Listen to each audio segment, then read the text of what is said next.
Where does the name for Rhos-on-sea come from? Now, it's no surprise to anyone, but Rhos-on-sea is not the original name of the town. It's actually Llandrillo-yn-rhos. Now, that's made of 5 parts. Llan, which is an area of land attached to a church.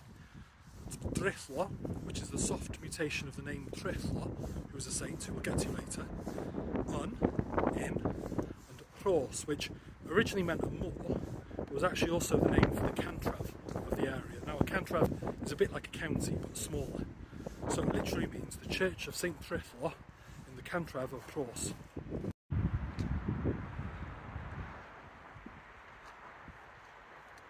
So who was St. Trillo? Well, St. Trillo was a saint who came here in the 500s with his brothers Twrog and Tegai. See if you can work out what place names are associated with them and let me know in the comments.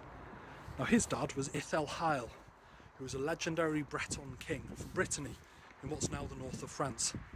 He came here and built the church down at the front, which we'll talk about in a moment. Eventually he died and was buried in Ynys-Enlli, Bardsey Island, just off the edge of the Llyn.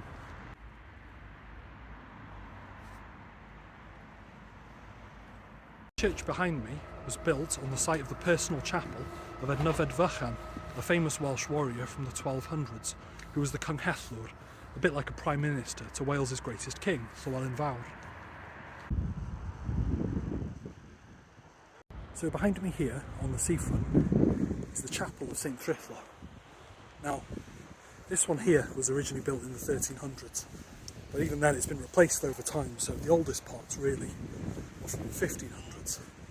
But if we go inside, there's a little thing.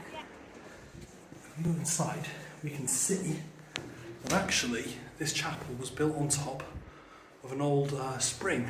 Now, in pre-Christian times, people used to worship at springs, so it's possible that people were worshipping at this site for thousands of years, before Christianity even came here.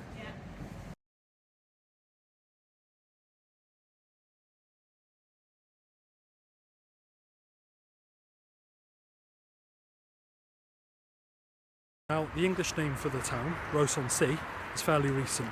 So they took the name Rhos and added on-sea to show that it was a tourism town.